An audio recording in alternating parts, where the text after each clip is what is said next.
thank you for joining Tech Talk today inside the CISO's office. I'm the producer, Lance Hart. Today, we will unmask emerging internet attacks and navigate the global threat landscape. John Bruggeman is our consulting CISO, as always, and our host. And John is joined by our special guest, the CTO of Radware, David Aviv. John, let's jump right in.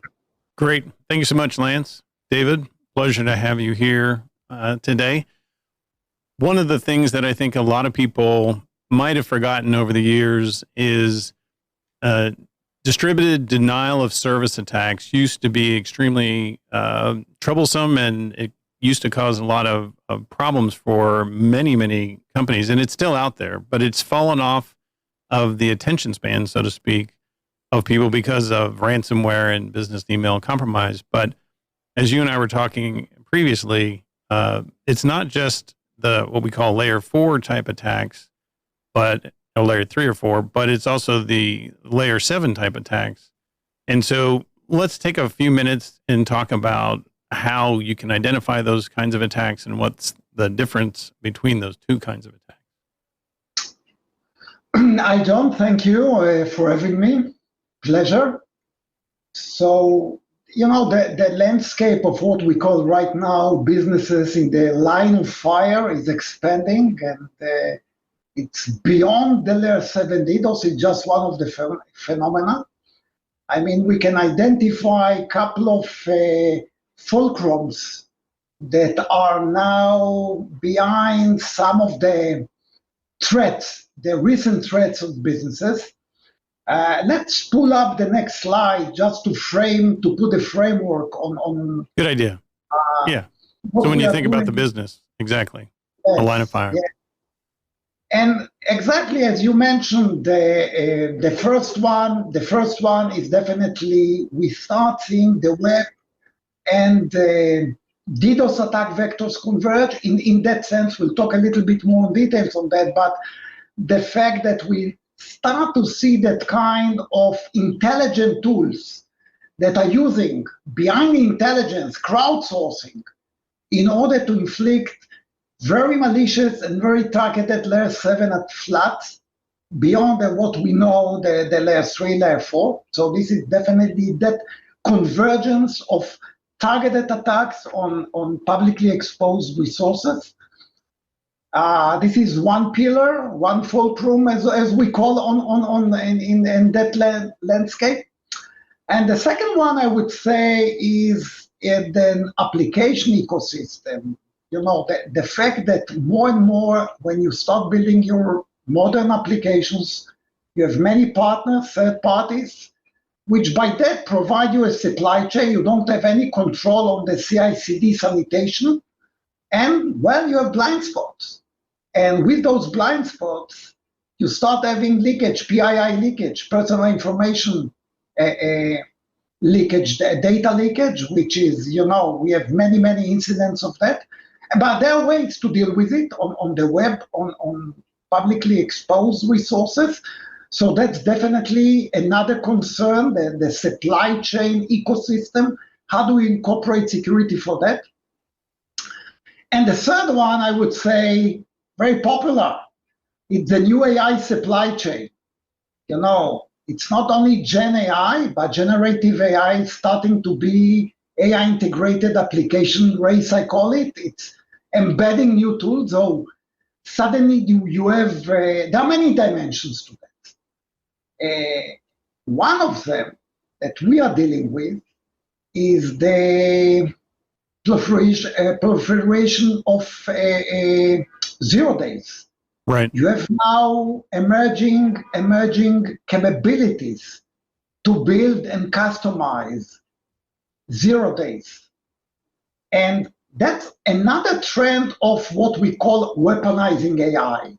So the weaponizing AI might have a couple of phases. The first one is being part of more intelligent tools to, one, either provide layer 7 flats, very vicious one. Secondly, scrape you to death in order to, bypass many defenses that you are putting. And the third one is providing you a lot of new unknowns. So the issue here is how can we make that unknown, make it known? So it's basically we are coming to an era where real-time and autonomous protection starts to be mandatory. And it must be consistent, it must be intelligent, it must be fast, it's real-time, and it must be provided across all your entry points. Because if you're not protecting the entry points and it's not consistent, you won't be able to protect yourself. So in a nutshell, it's basically we are coming to a point that you really need to rethink what we call the first line of defense. And we will talk today on a couple of the pillars or a couple of the layers of this kind of first line of defense. Yeah, you laid it out very well. And certainly a lot of people may have considered one or two of these items, but they are all interrelated. And as you point out, it's important to have a good protection layer in front of any endpoint to your environment that's publicly exposed. Anybody that looks at their logs will know that any VPN interface, any remote desktop or other web portal will have thousands upon thousands of brute force attacks. You may have a website that doesn't use WordPress as its content management system, but you will see in your log files thousands of attempted logins to a non-existent URL, and that can take down the resources to your environment. Your servers may become overwhelmed if they decide to amp up those kinds of attacks. But so let's talk about I'll consider it sort of the easiest one of the topics that we had: layer 7 DDoS attacks versus the traditional layer 3 or 4 type of DDoS attack. And we could throw up that other slide there, Lance. Perfect. Yeah. Well, yes, it looks easy, but it's actually not easy. And I understand the trick here. There's a trick behind the layer 7. There's a trick why it's becoming what we call in Radware the web tsunami.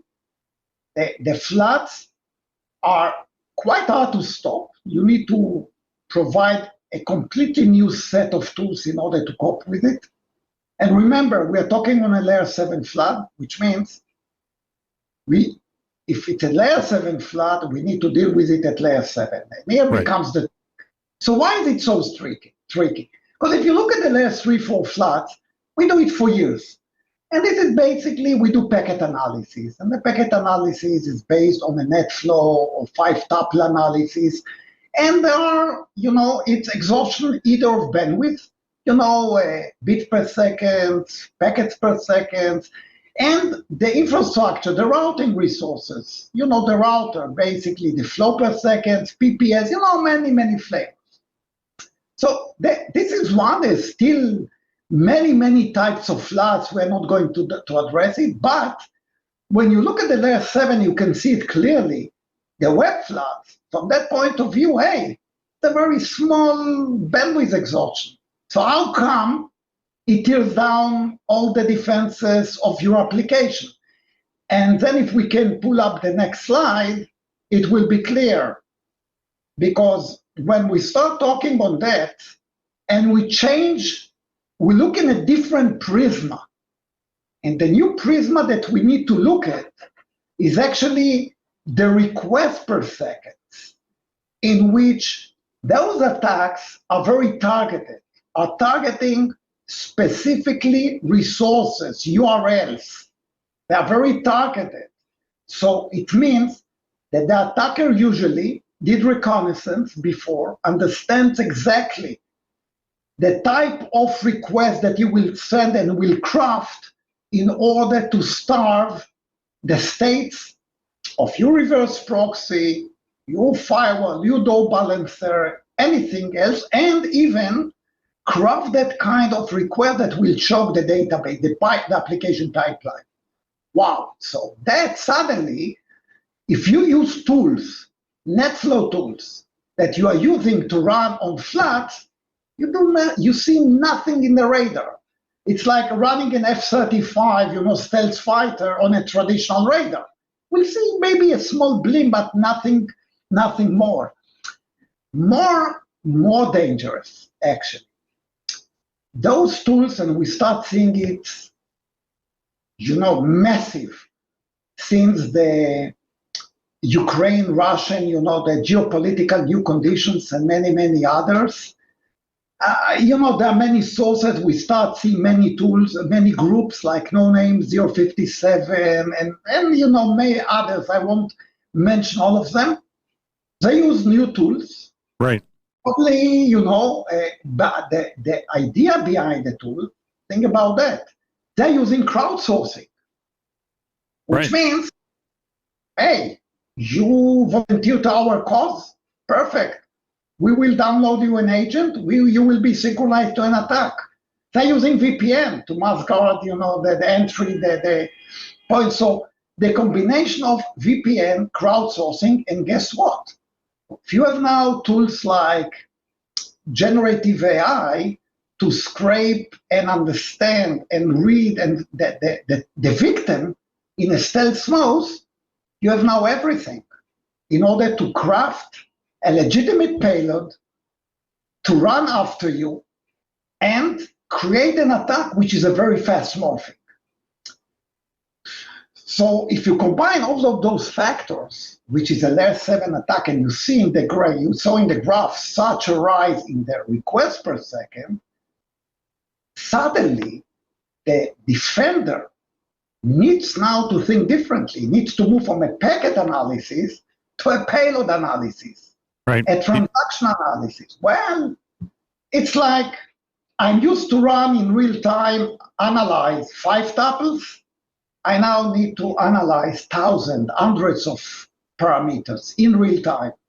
Well, this is not that trivial. And remember, everything moves to be autonomous and real time, which means I need to have intelligence at the edge intelligence in order to be able to punch back, to be able to respond for those kinds. And we are talking in orders of seconds, because those attacks are, like tsunamis. They have a slope of seconds in which they rise from a very few legitimate RPS to hundreds of thousands, or even millions. We have seen millions of RPS. So, requests per second. And these aren't just theoretical attacks. There are attacks that are happening right now. I mean, you and I talked about the Microsoft outage that Microsoft actually had to acknowledge was related to a layer 7 type of attack. So anybody that has an outward facing application should be aware that it's at risk of being attacked in this way. And like you said, you've got to be adaptive, you have to be responsive, and you have to have the right tool set that can respond to these kinds of highly evolved attacks for their environment. And you cannot escape. It's a wonderful tool if you think for ransomware, because that you need to balance between what you are going to do actually, because if you are normally having, and we've seen customers, airliners, hospitals, we have a big airline, we won't be able to, but based on ransomware attack, the normal request baseline is about 3,000 to 4,000 on each application, and they've been bombarded by 500,000, 1 million RPS on the same one. So you're building resources for public to be exposed in the rate of a baseline, and you do use statistics. And rather you have those ones, you cannot run on a rate limit type only, because then you will expose a false positives. And the reason is also those attacks can span 24 hours, 48 hours. So what are you going to do? If you run a rate limit, it's not a 1 minute, 2 minute attack at the middle of the night. Then you can say, okay, we bury it, and then it's 48 hours. Right. 72 hours attack. So you are completely disconnected from the world. And guess what? And this is definitely one of the, I would say, the new attack vectors that we understand that they converge now with the normal DDoS, because those kind are usually coming in wave. And there's 3 attack and there's 7 attack, and depending on the attacker motivation and the victim, actually, what is the type of the victim. And no one is immune, which means hospitals, governments, everything, financial institutes, everything. And this is what is actually happening now. And I want to make sure we get to some of the other interesting topics you listed there. So I probably said enough at that point for the layer 7 to make sure people are aware of that. You and I also talked about the concept of public trust, as in conjunction with zero trust. And we were talking about how external sites, think about Twitter, Facebook, Wikipedia even, where public content is available, there are now regulatory concerns being raised in Europe with the GDPR that if a website like Twitter is scraped and all that information is collected by a data broker, Twitter might have to acknowledge to the European Union that they've had a data breach, even though it wasn't anything that there wasn't a fault or a vulnerability. So is that a kind of attack that you've seen and have been able to mitigate?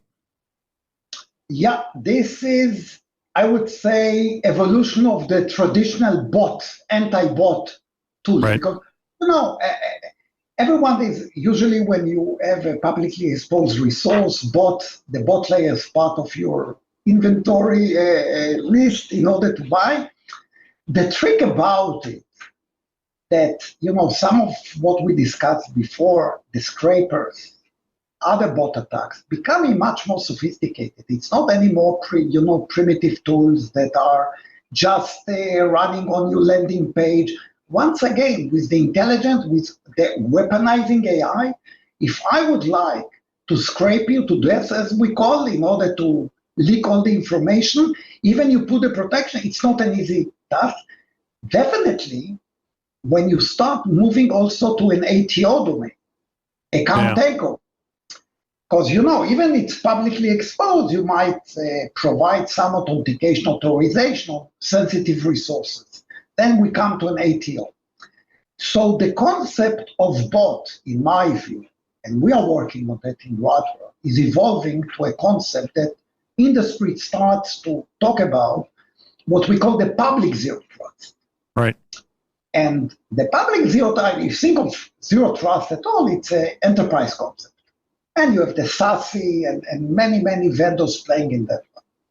The public zero trust is a different problem. You have someone else, theoretically anonymous, even if it's registered with you. You might have an ID cookie, whatever, comes behind either VPN and IP address, and and it starts to run and on the web application. And in order to be able to eliminate and provide and be proactive to the issues, the new upcoming GDPR issues that you have mentioned, because those are new regulations, the idea of the public zero trust is based on two I like two pillars. The first one is, how do we create an identity and a context to you? Because basically, I don't have the luxury to have an agent, to download you an agent. You're not part of my enterprise network. The bots are not going to let you do that. The bots will not let you do that. Exactly. The only thing that you are allowing and you do is by loading and for a mobile app an SDK. That's okay. But when you run, there is no way. The only traditional way in the web world is to download the JavaScript. And and the idea is, so one pillar is identity and context, which means Who are you? What is the context should be the URL that you are running, and always we start with trying to do some kind of a triage, different triages between IP, service that you are running, or a platform that you are coming from, and the URL that you are running against. And fingerprinting and the techniques have been for a long time. Idea. Fingerprinting of the device or fingerprinting of the request for people that aren't familiar with the concept of how do you get a fingerprint of a computer? But go on, Yeah, fingerprinting of, obviously. And basically it's, part of the who are you? In the context, are you a human or machine? And there are many challenges, and we know the world of CAPTCHA and now CAPTCHA-less, etc. And that's the identity within the context. Well, the new concept that we are now adopting in order to build a much stronger, non-fakeable identity. And that's the first pillar. So whenever you have the identity established, an unfakeable and a consistent one that I can relate, and for example, identity will be based on many smart scraping, which are using rotation techniques. So rotate the identity, because I know that you are running a bot, likely you build a fingerprint, so they either change fingerprints, change IPs, change different things in order to confuse you. So it's called a rotating issue. So that's one.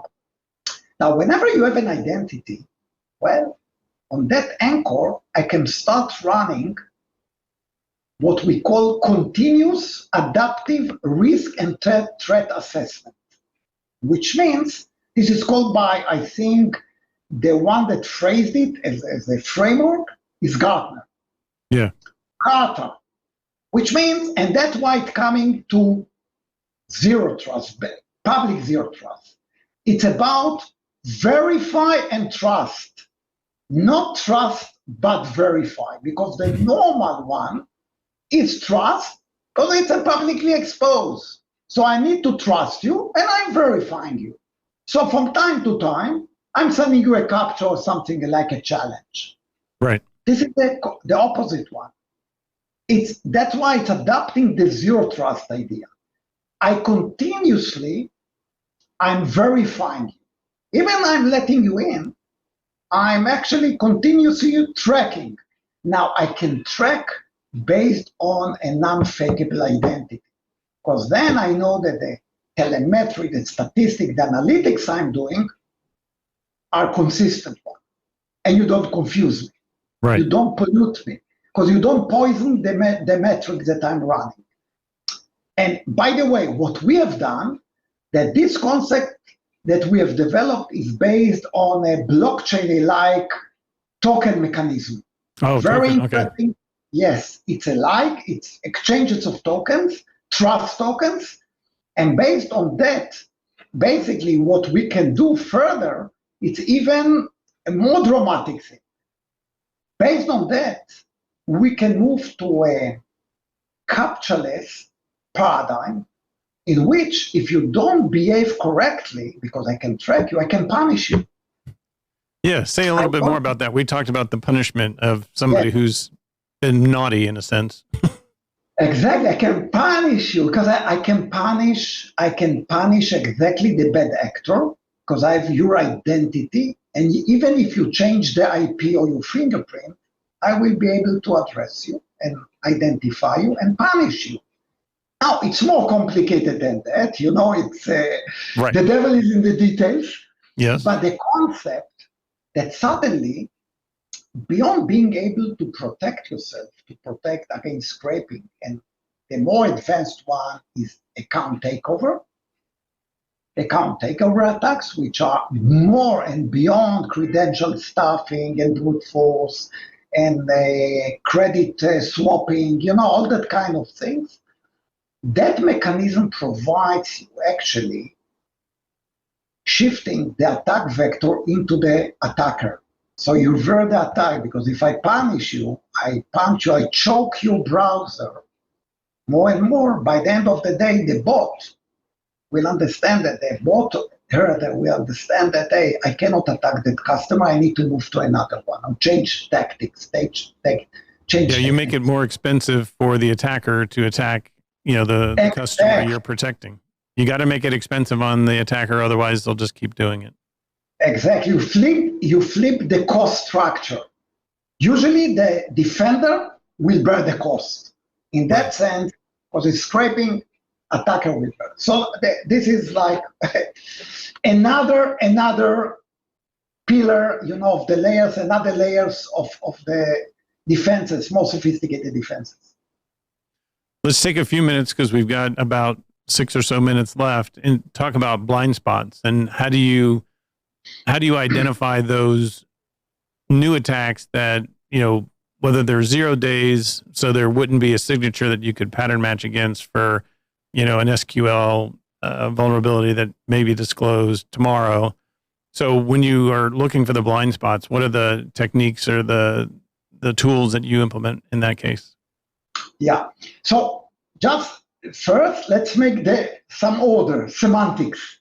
So the audience with I would say blind spots. Let's talk on the way we poison JavaScript. That's the blind spots, and I will address. And while the 0 days is the way of injection of code. So there is injection of malicious JavaScript, and there is injection of malicious code. So let's start with the tour on the malicious JavaScript. We have the blind spot. And as you stated before, and we saw, we have the application ecosystem, and every application that is building itself, most of them, let's say, are running today. Average website will have 30 or more third-party JavaScripts platform music. Trackers, advertisements. WordPress, you mentioned WordPress, you mentioned, the many. And the idea is you don't control the sanitation of the CI/CD pipeline or what they are downloading, because by the end of the day, the way the HTML is downloaded to the browser, it enables the browser to run directly a connection to the third party. Well, if I'm putting any security at my edge, I don't see those connections because they run directly to the third party. So you cannot protect what you cannot see, what you can't see. So if you can't see, you cannot protect, you have a blind spot. And those blind spots. If you've got a vendor who has a compromised environment and they're using one of those JavaScripts that you've embedded into your page, you're not going to see it, and the customer could still be compromised because of that. So and you cannot claim, because you have the liability. I'm downloading the JavaScript on behalf of your FQDN, of your URL, because I came into your FQDN. You directed me to the third party, so you have liability. From the GDPR point of view, it's a completely a liability. That opens the door enormous PII theft, form jacking, match cards, DOM XSS, click jacking. There are many, and we have seen those ones. The very famous British Telecom many years. Those are not on the public. And we have seen. So there's a way to run it. And there is a way to run it in a very intelligent. So the idea that we have embedded in our stuff, it's called the client-side protection. And the client-side protection refers to provide you the ability to look and, first of all, understand the maliciousness of the JavaScript downloaded. And second one, monitor any legitimate so-called legitimate connection to any third party and sanitize the PII. So you can go in and not using a proxy technique where you're proxying every request, but you're scraping and looking for potentially PII, publicly identifiable information, in that request. So you're looking inside the traffic. Yes, and that's done at the client side. Right. The work has to be done there before it gets encrypted. Yeah, exactly. So there are many ways to do that, and many dialects. But even you will try to encrypt the PII, there are ways to look at it. Right. It's more complicated when it's encrypted, but this is the one. And the last topic, and I think we have maybe 1 minute or less. Can I jump in real quick? We had a question come in. A question, yes. Is it possible to avoid false positives in this tracking mechanism? Well, excellent question. There are ways to embed a closed loop and control the false positive. There's no way to completely, obviously, eliminate them. But in the scraping idea, as you know, depending on the application type, the algorithm that we are using is trying by the closed loop to build a very low false positive. Also important, if you have a whitelist of your legitimate scrapers or legitimate application which scrape the site, it will almost reduce the false positive rate to the minimum, to the noise level, I call it, because always in the scraping there are if. The way to eliminate a lot of them will be with the challenge, the captcha-less challenge, in which it will be very hard for an attacker to bypass it, almost impossible. So we can keep the false positives low. Controlled. You can control it, and you can even specify how much would you tolerate? Yeah, what's your tolerance level? Right, and that's an important conversation. Yeah. Also in the DDoS, by the way, the DDoS is even more dramatic in that sense because the impact of the infrastructure. With our solution, you can actually control exactly how much you would like to tolerate the false positive rate, and the more important, the false negative. Because unlike the scraping, where the false positive is important, also the false negative, I mean the scraping information, in the layer 7 DDoS is critical. Because think of, you have 1 million RPS requests per second flood, and you have an excellent filter doing 99%. So you have a leakage of 1%. If you translate a 1% out of 1 million requests, it's 10,000 requests.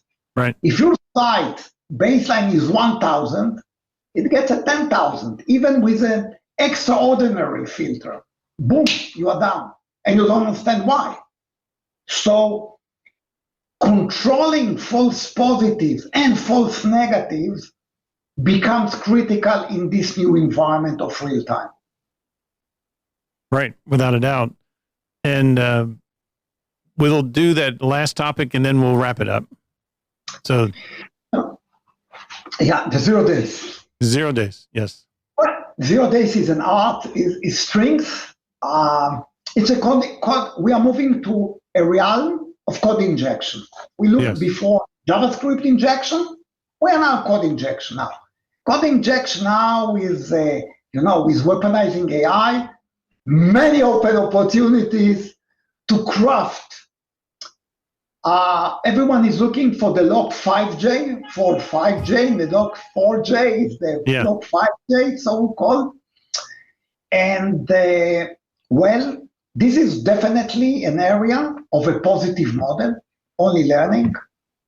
Only, I would say, AI, not necessarily generative AI, but AI or combination of generative AI and NI. This is an area that in Radware we invest a lot. And basically because we see about 10 billion transactions a day in our cloud. So with 10,000 transactions a day from patterns, we can look on patterns and we can do crowdsourcing to understand what are the unusual strings that we are finding and across how many applications. And that analysis brings to a paradigm that I call, make the unknown known the fastest that you can. And we have developed now some of AI techniques in order to be able to monitor on a daily basis the 0 days. We are finding quite a lot of 0 days. And it's like vulnerability, it's not CVs. You don't know yet if it's what kind of a CV, what kind of vulnerability. There are ways to do. And now I think we are going to add also some generative tools to add intelligence to that, to enrich the findings in order to be able to advertise those one. And the nice thing about it, that when you see those kind of patterns, we are going and we can now download it automatically in the filters, which means provide the customer across all the layers that we provide a real-time, autonomous protection across all of its entry points. And with a very high level of accuracy, which like the question of the balancing between the false positive and the false negative. Yeah, setting that kind of tolerance and being able to say, we believe the artificial intelligence or the machine learning will be able to detect these, but in case we need to accept a percentage of them, you can accept a percentage of them and test to see how accurate everything is. And always, John, always remember it will be a combination of smart heuristics, AI, and lately, plus generative AI. 3 components. Smart heuristics, maybe 4, sometimes rate limiting, that kind of smart rate limiting. And it's very smart heuristics, AI, and generative AI now, in order to build a real-time protection. Yeah. And I think that's and autonomous. What was the last part? And autonomous one. Oh, autonomous, yes. The attacks are just too fast to not have automation built into your defense systems. And I think that's a good way to wrap this up. I know you and I could just talk for another half an hour without any problem. But we do want to be cognizant of the folks watching and respectful of the time. So David, it's been a pleasure. Always great to talk with you. And we appreciate everybody watching. If you have any follow-up questions, please feel free to reach out to us. You can look us up on LinkedIn and reach out. We'd be happy to talk with you. John, Lance? Thank you very much. My pleasure. Yeah, thanks everybody for joining, and have a great afternoon. Take care.